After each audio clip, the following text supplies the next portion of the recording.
it's me, Dennis Doucette. I'm here for another comic book review. I will be reviewing the comic books that I purchased on April 25th, 2012. Am I late? Yes. Am I sorry? Extremely. Whatever, let's just get right to the review. Up first we have a Vertigo comic, and it's issue 2 of The New Dead Guardians. Okay, so second issue into the series. Do I still like it? Yeah, I do like it. I can't believe this! In the previous issue, we find that there's a dead body, and in this issue we find out that that dead body was in fact a vampire, and vampires shouldn't be able to die. So there's a mystery surrounding that, and our main character is trying to find out how he died and who killed him. Really great story so far. I'm really liking that this is kind of a mystery book right now, and there's lots of mysteries to be solved, lots of stuff going on. I don't want to give anything away. You should definitely just pick this up and give it a read, and I'm sure you'll enjoy it. Definitely pick it up. I definitely recommend The New Dead Guardians issue 2. Just freaking buy it! Up next from IDW, we have issue number 9 of Teenage Mutant Ninja Turtles. Love this book. In this issue, guess what happened? I don't know, maybe the Ninja Turtles fought off a giant-ass mouser. Yeah, that was awesome. Also, we meet a super evil villain that we've been wanting to see for a while. I'm not gonna say who it is, but if you can't guess from just like my expressions, you know, then you should just go read it and find out. Or you should just be reading the book already, because it's super good. So how about go out and buy Ninja Turtles and read it, because who doesn't like Ninja Turtles? I don't know, the devil. Yeah, the devil doesn't like Ninja Turtles. Are you the devil? I don't think so. So go out and buy Ninja Turtles. Super good issue. Lots of fighting going on. Donatel's the best. Buy it! Up next we have another Vertigo series, and it's issue 6 of Spaceman. Love this book. I love it, I love it, I love it. This issue is pretty much going on the same track as the previous issues, and that is Spaceman is trying to find a way to get this girl to be safe. Bottom line. We have the evil Spaceman coming after them, trying to find the girl so he can get money for it or whatnot, and he's just straight up evil. We get lots of more backstory between Spaceman and the other Spacemans when they were on the moon or in space. And it's just really good overall. Love the artwork. I definitely now am used to the talking style of the book and how people talk back and forth with the words and the new lingo that is in this universe, and it's super good. Last page reveal is awesome, and we see kind of how poor people live and how the rich people are living, and that's going to be probably shown more and more in the next previous issues. This is a 9-issue limited series. It's on issue 6 out of 9, and I'm loving it so far. Definitely pick it up. Spaceman is definitely a buy. Oh, go! Just buy it. Oh, maybe just buy it. Up next, from Vertigo Comics again, we have American Vampire, issue 26. In this new story arc, we are introduced to our new main character, and that is Calvin, and he is an African-American vampire. So this story arc is still taking place in the 50s, 60s era, and there's definitely lots of racism going on in this book. Really great issue, loving the artwork, like always, same artist. It's written really well. Scott Snyder is always amazing on anything he writes, and the way he writes this African-American vampire, Calvin, is just brilliant. Hey, just buy it. Up next from IDW, we have issue 3 of Road Rage. Okay, last issue ended with a finished story. It was a 2-issue story involving this biker gang and the evil truck driver. Right over here, you know, he's in there. You can't see him, but he's there. So I think this issue takes place before the events of issue 1 and 2 of this book. We get introduced to a new character, just one character, and he's just traveling from one location to another, and he gets kind of stuck behind this trucker on the road. He tries passing him, and the trucker gets mad. It turns out it's the evil trucker, and shit goes down. Go buy it. It's so awesome. It's completely a different story, but it's still just so good, and it is still written by Stephen King and Joe Hill, you know, father and son, and they're amazing. So definitely give this a buy. Artwork is very different from the previous artwork, but it's also very good and different on its own. Very sketchy. Very good. Give this a buy. Hey, I think you should buy this. If not, this trucker dude might get angry and murder you on the road. I don't want that to happen, so maybe you should go out and just buy the book. I'm just looking out for you. I could have died. I don't want anyone to die here. You guys are my friends. Let's not die just because we didn't pick up Road Rage issue 3. And while you're at it, if you didn't pick up issue 1 and 2, get those as well. Up next, we have an Oni Press book, and it's issue 2 of The Secret History of D.B. Cooper. Oh, I love this. I got the first issue, and it was awesome, and I got a second issue now, and it's even awesomer. Artwork's still amazing, colorful, bright, cartoony, and it's just amazing. This D.B. Cooper character is awesome to all extents. We get lots more backstory with D.B. Cooper and how his marriage failed and how he kind of lost his relationship with his daughter. We also see a lot of how the teddy bear in the book lost his ear, and it's just super amazing. It's kind of like the Matrix in a sense, but in the fact that both worlds are kind of real, and if something happens in one world, it's going to happen in the other, and it's just so amazing. Definitely pick this book up. If I had to recommend one independent book, I would probably say D.B. Cooper. Right here. It's written and drawn by Brian Chirilla. So good. Create our own comic.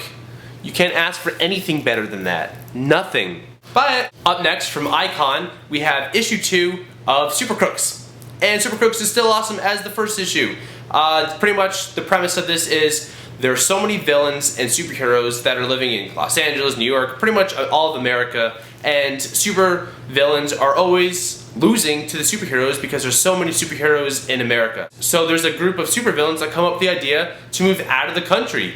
The villain that actually comes up with the idea of moving to another country to cause terror and crime and make lots of money is actually Johnny Bolt, who is kind of the main character of the book. And this issue is pretty much him and this older fellow going around meeting up with old villains that they've worked with and recruiting them to the super group, Super Crooks, and they're gonna move to, I believe, Spain, and they're gonna wreak havoc, and I can't wait for this to happen. So really cool. Johnny Bolt is a badass character, and so are all the other characters. There's two like brother guys that are like wrestlers, and they are kind of like Wolverine, where they're indestructible and they can regrow shit, and they're badass. So give us a buy. Just buy it. Okay, up next is the one and only Marvel book that I got for this week, and it is Secret Avengers issue 26, and this is Avengers vs. X-Men tie-in. It has nothing to do with the previous issues that's happened in Secret Avengers. I'm really bummed about this being a tie-in with Avengers vs. X-Men because the last issue of Secret Avengers ended on like a big cliffhanger with one of my favorite characters, and now I'm not gonna find out about it until probably this whole freaking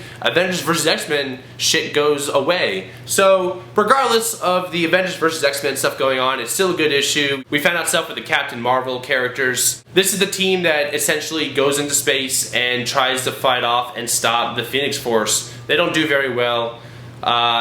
Definitely, if you're reading Secret Avengers and you just want to get that main story, you don't need to get this. You can probably skip a couple issues. If you're completist, of course, buy it, I guess. It's still a good issue. It reads well. Has nothing to do with the actual storyline of Secret Avengers. It's just for Avengers vs. X-Men. But I still say buy. Hey guys! So, I was thinking maybe we should get into like some DC comics now. You know, I love DC comics. I feel like the first DC comic I'm going to show you guys right now should be my pick of the week, right? Alright, let's do that. Well then obviously it's going to be Aquaman issue number 8. Hello Aquaman and the others. And Panther. What an amazing issue. Hey, guess what happens in this issue? We get backstory with Arthur Curry, aka Aquaman, and how he dealt with his father dying. Actually, his father was murdered. We don't know by who, but Aquaman is very upset. He leaves the surface and travels into the ocean and is gone for a year. And when he finally comes back and emerges to the surface, he is now the Aquaman, Arthur Curry, the man from Atlantis, and he's a part of this group called the Others.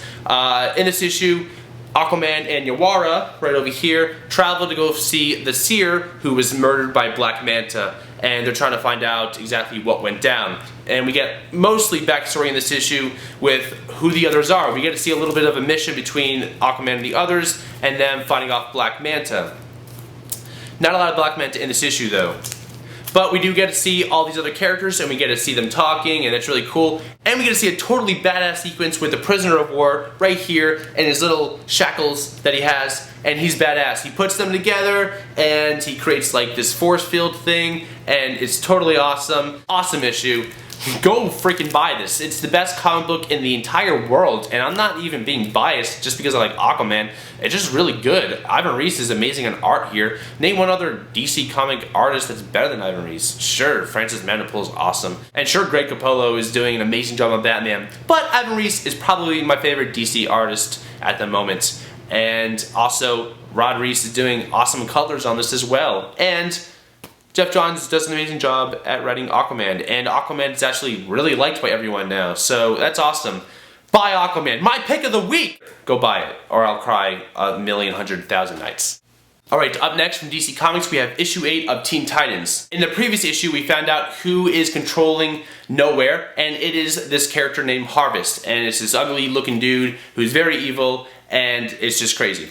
I'm actually really liking this series a lot now. We do find out that these Tron-like outfits are just temporary, and it's because the Teen Titans are getting thrown into this Hunger Games type scenario called the Culling. It's called the Culling.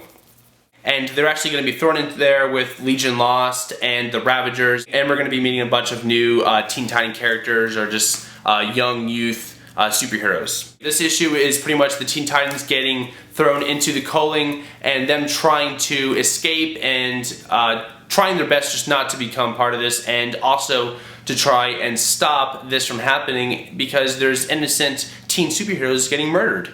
So awesome, super good. I'm really enjoying this now.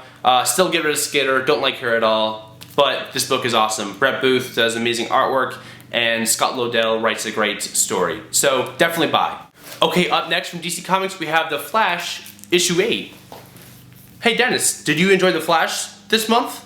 Yeah, Dennis, I did enjoy it. Of course I did. It's drawn and written by freaking Francis Manapul. Awesome. Hey, guess who we meet in this issue? Turbine. I don't know if he was black in the previous pre-52, but it doesn't matter to me. He's a cool character.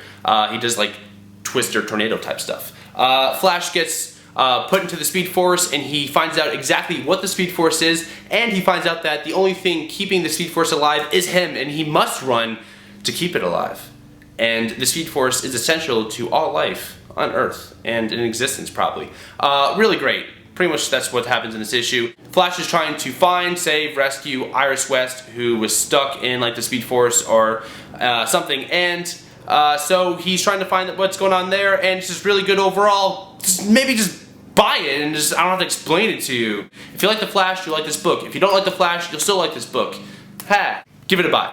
Up next from DC Comics, we have issue 8 of Justice League Dark. Yep. So this is some vampire dude named Kane. He's evil. And over here we have this woman, I think her name is Mary or something, but she's also like evil / good.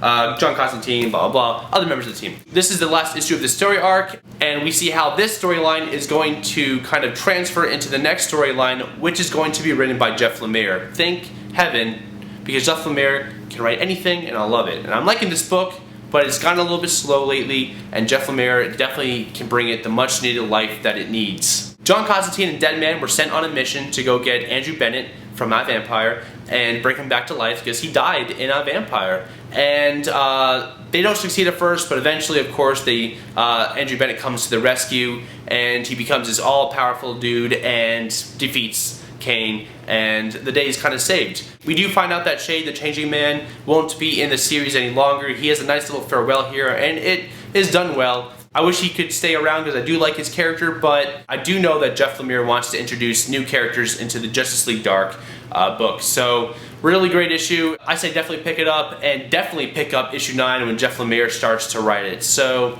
bye. Alright guys, last book of the week, here we go. It's from DC, of course, and it's issue number 8 of Green Lantern, New Guardians. In this issue, all the different lanterns need to go back to their central batteries in order to charge their rings because they're getting low. Also, Arkell, the Sinestro Corps lantern, finds out that the Sinestro Corps is no more. So he goes back to the Sinestro Corps homeworld, and he needs to find out what's going on with that. I really am liking Glottimus, the Orange Lantern little guy. He's really funny. And I also really like St. Walker, who's the Blue Lantern. By the end of the issue, we kind of see that Sinestro Corps is pretty much no more, and it might be called something else. So, if you're interested in that, definitely give it a buy. This is a very Yellow Lantern-centric issue, I definitely say pick it up. I'm loving this series. Can't wait for the next one. Definitely buy. Alright guys, that was my last book of the week. I will be doing my next review of the books that came out the week after the books I just reviewed, probably in the next couple of days. I'm really sorry for being late. I hope you can forgive me. I love reviewing my books for you guys. I've just been really busy. I have work and stuff. And I'm not gonna lie, I also just started playing DC Universe Online, and that's super fun. If you guys play DC Universe Online and want to play with me, I don't know, maybe just give me your names or something on the comments and tell me what your name is on DC Universe Online. But guess what? I play on the PlayStation 3, so it has to be on that if you want to play with me. Anyways, comment below, you know, down there, if you want to talk to me. I'll respond back to you no matter what. And also maybe subscribe if you already don't. And also like, you know, thumbs up my videos. And yeah, so thank you all for sticking with me. I can't wait to do more reviews. I'm gonna have another one soon, and then I'll have the newest review up soon. And you guys are awesome, and I'm lame.